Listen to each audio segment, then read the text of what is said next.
Show me the money.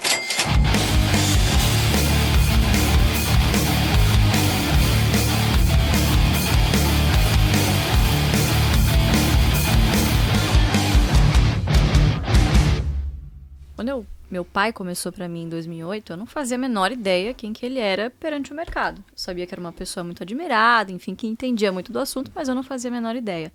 Inclusive, a primeira vez que eu descobri quem era o meu pai, o tamanho do patrimônio dele, eu estava na faculdade, em 2012. Estava passando em frente a uma banca de jornal, uma amiga minha me cutucou e falou: mas seu pai ali na capa da Exame? Não, na capa da revista? Imagina, gente, que mundo. Tava ele lá, Guilherme Afonso Ferreira, meu pai, e o Lírio Parisotto, os bilionários da Bolsa. Eu falei: quê? Meu pai é bilionário da Bolsa? Não fazia a menor ideia. Não sabia? Não fazia a menor ideia. Você estava na faculdade já? Tava na faculdade. Nossa. 2011 para 2012. Ele nunca comentou, nunca... Não, comprei, tá lá, né? Falei, porra, é isso aqui? Pediu autógrafo? Quando eu pedi a mesada pra você podia ter me dado, né? Os 300 conto, né? É tipo a família do Buffett também, né? Parecida a história. É parecido, Exatamente. né? Não ostenta, né? Exatamente. E aí Fixada no interior, enfim, então tive muito pouco contato com essa questão de imagem. E na época também ele não era uma pessoa que se expunha muito na mídia, até porque a Bolsa não era algo muito desejado, né? Como é hoje. Não era algo também muito exposto, enfim. Não falava-se muito sobre esse assunto. Então comecei em 2008, meu pai começou uma carteira previdenciária para mim, né? Que é como a gente chama lá a tese, enfim, a estratégia. Que nada mais é do que ele queria me dar uma mesada lá, só que não era ele que ia me pagar. Quem me pagavam eram as minhas ações lá da Ultrapar. E desde cedo ele me ensinou, pô, você quer empreender, existe um jeito muito mais fácil, que é na Bolsa. Ao invés de você ter um posto de gasolina, ser um grande dono de um posto, por que não ser uma pequena dona de todos os postos de gasolina Ipiranga do país? Não é muito mais interessante? Sem funcionário, sem você ter que pagar imposto...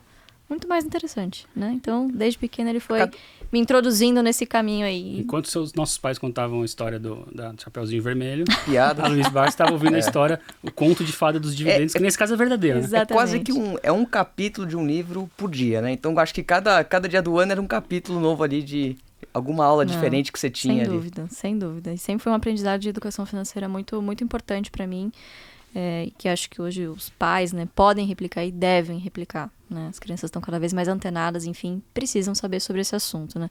Enfim, nunca me vi fazendo outra coisa a não ser... Mas você gostava? Porque às vezes meus pais vinham me ensinar coisas e eu falava, que saco, viu, velho? Não, adorável. Eu acompanhava ele em assembleia, acompanhava ele em APMEC, em tudo quanto é reunião. E, obviamente, não entendia nada que estava sendo falado lá, mas me fascinava, né?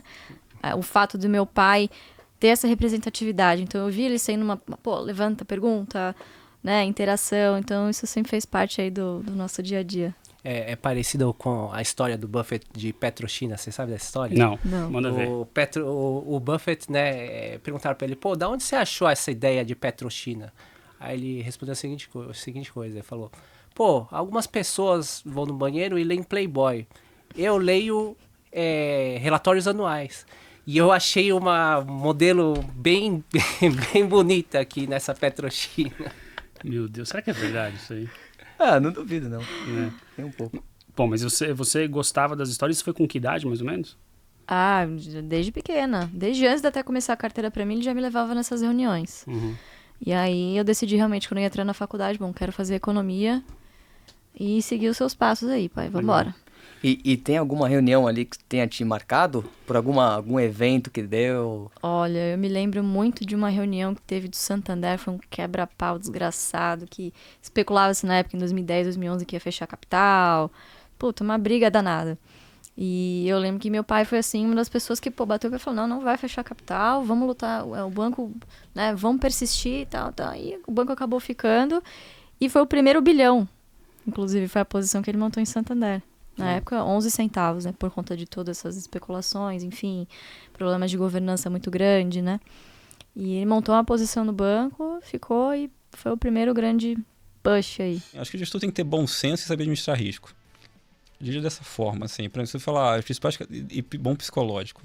As principais características de um gestor, para mim, são essas, assim. O cara tem que ter, mais uma vez, bom senso, pensar com a cabeça própria, porque de modo geral você às vezes começa todo mundo a pensar a mesma coisa, porque um está falando o que outro fala e todo mundo está achando igual, então o cara tem que começar a pensar com a cabeça própria, usando uma lógica que não precisa ser uma lógica louca, tem que ser uma lógica simples que você entenda. A gente tem até um exercício na Kinect, de modo geral, se uma tese de investimentos você não consegue explicar em 2 minutos, ela não serve.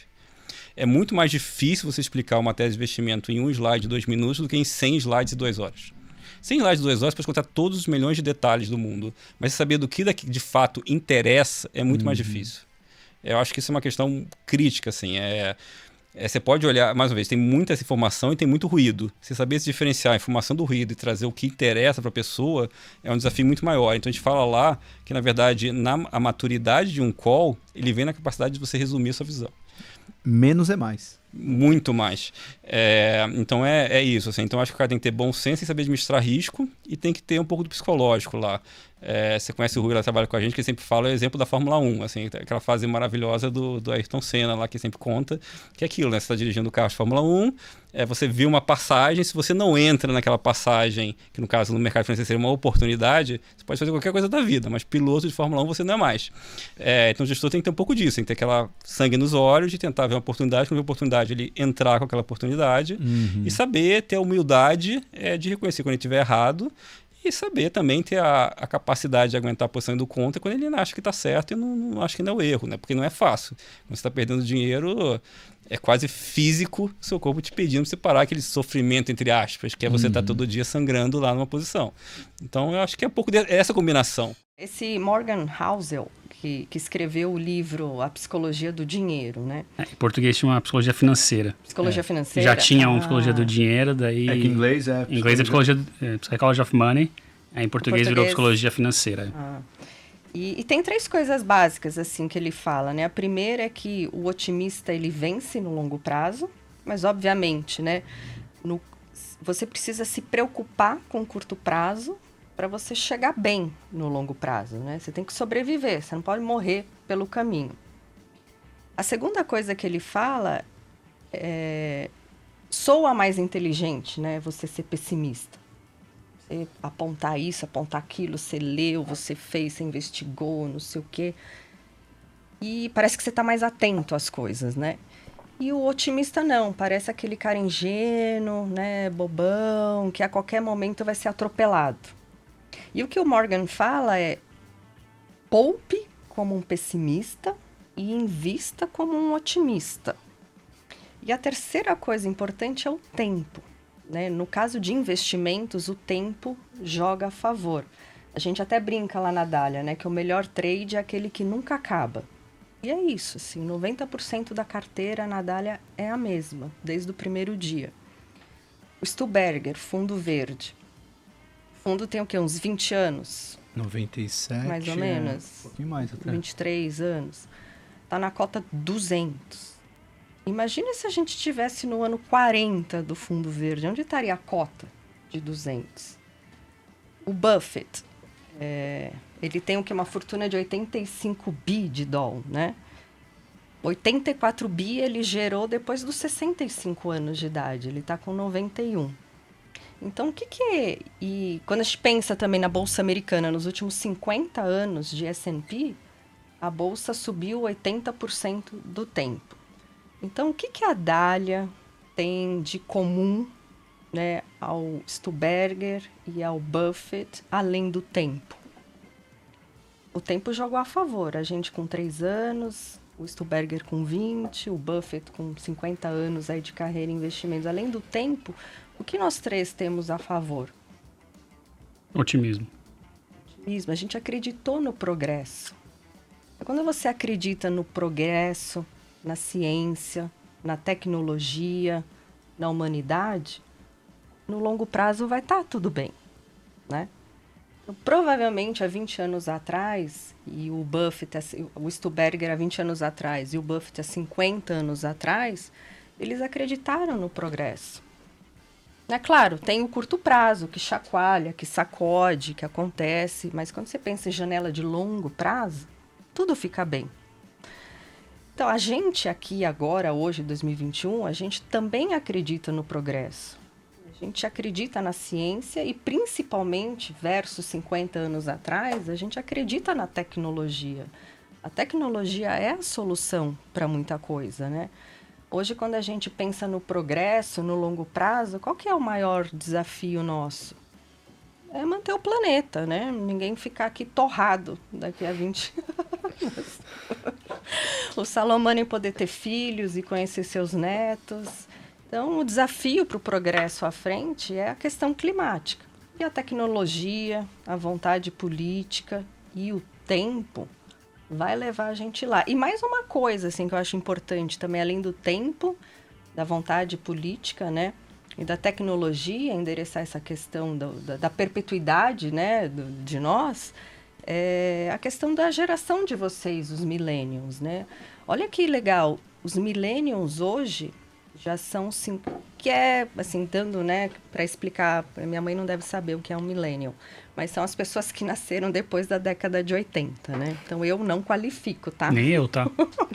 Nem eu, só pra... O Renatão tem cara de novinho. Que ano só. que você nasceu, Agatha? Só pra eu ficar deprimida, vai. 90. Ai, meu Deus. É.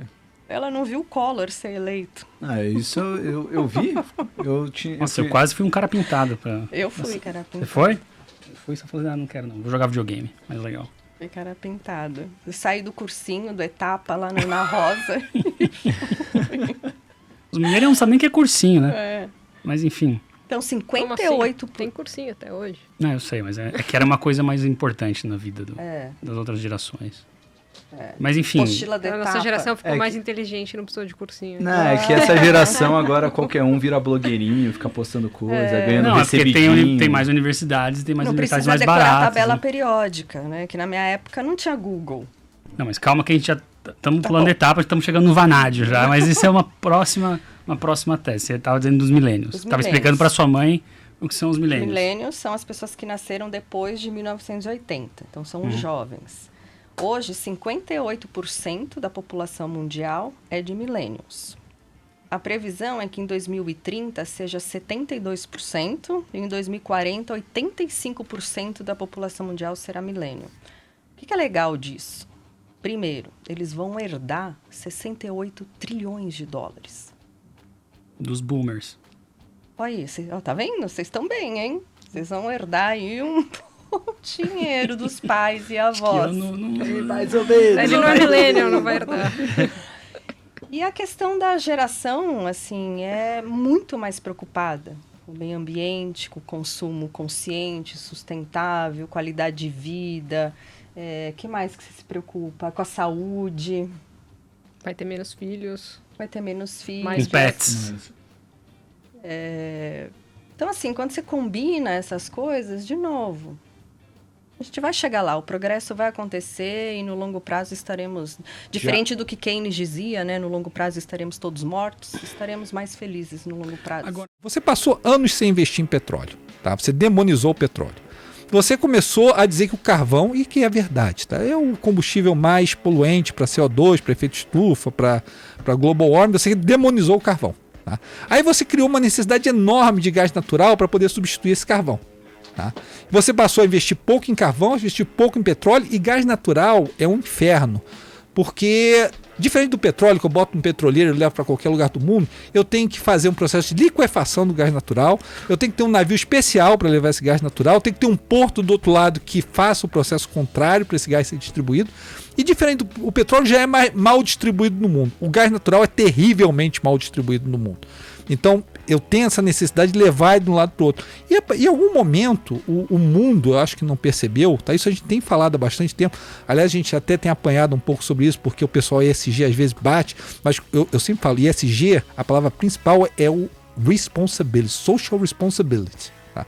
E você falar de uma crise de energia potencial, nada pode ser mais social responsible, porque uma crise de energia potencial gera problemas para o mundo inteiro, problemas sociais, problemas econômicos, problemas políticos. Então a gente tem levantado esse ponto. Mas qual é a porrada que a turma do SG tá? Tá, porque diz assim, a turma do SG não quer financiar investimento em petróleo. E eu digo o seguinte, a gente tem que sair do petróleo. A gente vai sair do petróleo. A gente vai sair do petróleo em 50 anos. Se você quiser sair do petróleo da noite para o dia, o que você vai causar é o que você está causando na tela no momento. Por que o petróleo está 75, o WTI, que é o petróleo dos Estados Unidos, eu nem sei o preço exato porque eu não vi o mercado direito hoje. Mas por que sai do... Era 50 antes, né? Está 75 no momento, né? Porque você parou de investir, né? Você demonizou os investimentos nos Estados Unidos, demonizou os investimentos em vários lugares do mundo em petróleo, e você deixou na mão do OPEC. A OPEC, cara, a OPEC quer a mesma coisa que a gente quer para os nossos filhos, o melhor possível para os filhos dos países árabes. E o melhor possível é o preço do petróleo mais alto possível, lógico que é. Se você deixa na mão de um cartel, se você abre mão da sua soberania sobre a produção de petróleo, que é o que os Estados Unidos está fazendo, e você deixa isso na mão da OPEC, você vai ter que viver com o preço do petróleo mais alto. Isso não é assim. A Europa é um processo interessante. Ela disse assim, eu quero sair da base suja de produção, eu vou para a base limpa. Botou energia eólica nos Estados Unidos, no Reino Unido, desculpa, energia de ventos, né, no Reino Unido. A Alemanha chegou e demonizou o investimento nuclear. Aí passou a queimar carvão, né? Eu nunca entendi isso, tá? Porque você é muito mais poluente, é um meio de produção de energia muito mais ineficiente. E da noite para o dia, a Europa acorda para a necessidade do Paris Agreement e diz assim, eu vou sair do carvão e eu vou para o gás natural. Eu quero o gás natural.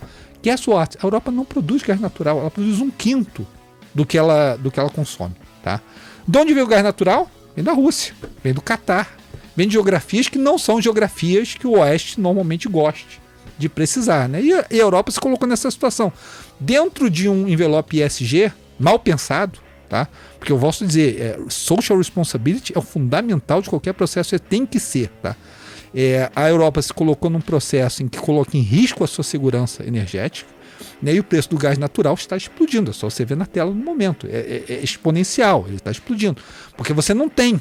Então você não pode basear o seu processo de mudança da sua base energética num bem que você não tem e que é dominado por Vladimir Putin. Não é legal. Você tem mais ou menos de cabeça o quanto está explodindo o preço do gás natural? O quanto subiu? Cara, subiu 7 vezes. Porque o gás natural é o seguinte, o gás natural, ele não tem, ele é descontínuo. O petróleo sobe aos poucos, tá? Uhum. O gás natural, como ele tem esse processo de você não conseguir levar ele do ponto A para o ponto B, né? E na verdade, o mundo desenvolvido é onde está o PIB, tá? O GDP do mundo desenvolvido é onde está o GDP global, tá? O mundo desenvolvido depende de gás natural para toda a calefação no inverno, tá? Sua casa roda gás natural, também para vários processos industriais, tá? E de um bem em que você não tem o domínio da produção e que o transporte, né, quando você aperta ali a demanda, o transporte, o supply é muito difícil. Esse produto, ele tem movimento descontínuo, mesmo dentro dos Estados Unidos. Sabe que os Estados Unidos é completamente autossuficiente em gás natural. Mesmo dentro dos Estados Unidos, por exemplo, no nordeste dos Estados Unidos, que é onde fica Nova York, Boston, quando a coisa sai de controle, o preço sobe 7 vezes dentro dos Estados Unidos, tá? Porque você não tem pipeline suficiente para levar de um lado para o outro. Então a lição que fica aí, eu acho o seguinte, a gente tem que, isso é a minha concepção, tá? Eu falo isso pelos meus filhos, não falo isso nem pelo investimento, pelo meu portfólio, eu falo para os meus filhos. A gente tem que repensar esse ESG seriamente quando a gente fala no E de energia. E a gente não pode desassociar a energia da Social Responsibility Governance. Porque um mundo sem energia é Mad Max, é um mundo que você não quer viver. A gente tem, minha concepção, a gente tem 50 anos para fazer essa transição. Em 50 anos a gente faz bem essa transição. Tá? É uma coisa tão interessante. O pessoal está dizendo assim, mas se não continuar assim, a gente vai viver debaixo do mar. Se continuar assim por 200 anos, provavelmente sim, porque leva muito tempo para esquentar a água. Tá? É a razão porque eu moro em Ipanema, eu te prometo. Tá? Eu fui garoto em Ipanema, o mar está no mesmo lugar que estava quando eu vejo ele agora. Então por que o mar não subiu? Porque leva muito tempo para esquentar a água, a verdade é essa. Tenta esquentar um bule d'água na sua casa, você vai ver que demora muito tempo para ele ferver. Tá? A água demora muito tempo. Você ficar olhando para ela mais ainda. Mais ainda. Então o que acontece na verdade? A gente tem que fazer essa transição, mas a gente tem que fazer essa transição com responsabilidade social para as gerações futuras, sim, também. E parte dessa responsabilidade é garantir soberania e garantir abastecimento de energia. O que vocês acham que está mais próximo de acontecer? A Selic em 2 dígitos ou o dólar a 6? Bom, essa é fácil, o dólar a 6.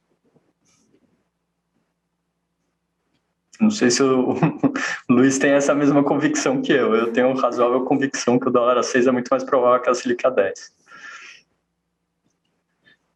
Bom, eu acho que nenhum dos dois, né, é provável agora, a menos, não por razões econômicas, né? Eu acho que algo como isso poderia acontecer se você tivesse uma escalada de tensão política, né, muito forte, né? Evidentemente, toda pessoa que é engenheiro, como nós dois, né, ou pessoas do mercado financeiro que se pautam por raciocínios lógicos, né?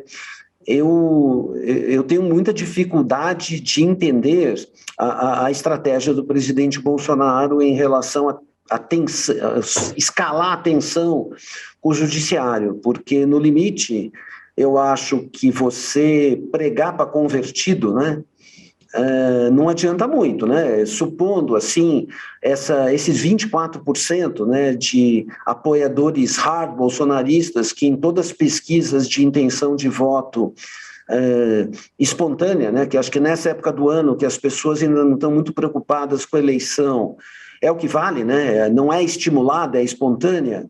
Então, a gente vinha aí de um 24 Bolsonaro, 24 Lula, e hoje a gente tem alguma coisa como 29 Lula, 24 Bolsonaro, sendo que tínhamos até 2 meses atrás 52% de indecisos, né? Que caiu aí para 36%, sendo que uma parte foi para o ex-presidente Lula e outra parte para brancos e nulos, que é bem interessante. Vamos dizer, essa tensão criada pelo presidente, ele afasta o eleitor anti-Lula, né? Quer dizer, aqueles eleitores que votaram nele e que apoiam a agenda econômica e que eram antipetistas por tudo que o PT fez aqui no Brasil, né? Especialmente no governo Dilma, o presidente Bolsonaro perde o apoio desses, né? Então, assim, fica difícil de entender a lógica dele. Se ele, assim, olhando pela minha ótica, se ele ficasse quieto e surfasse a melhora do PIB, né? E surfasse a vacina, né? Que o Brasil está indo bem, e uma volta à normalidade, né, da Covid, um certo esquecimento, né, de tudo que foi feito no passado, naturalmente os votos dessa maioria, né, que não quer o Lula e também não é um Bolsonaro raiz, poderiam ir para o presidente Bolsonaro. Eu acho que isso agora, depois continuando essas manifestações, né, supostamente tendo o seu ápice aí no dia 7 de setembro, né, que a gente vai ver, depois do 12 de setembro tem outras manifestações, afastam, né, esse eleitor dele. Então eu tenho muita dificuldade de entender aonde ele quer chegar, né, porque você não vai conseguir com isso ampliar o escopo de votos dele, né? Então, dito isso, assim, eu acho improvável, né, não ser que algo muito grave ocorra neste sentido de tensão política, que o dólar vá para 6, né, agora, né? Evidentemente, se você está aqui numa eleição, como o Barreiras mencionou, binária, né, que pode ser, pode não ser, e está se discutindo o populismo, né, que depois eventualmente pode não acontecer, né, como foi com o Lula em 2002, né, aí sim, mas eu não acredito que isso possa acontecer agora. Show me the money.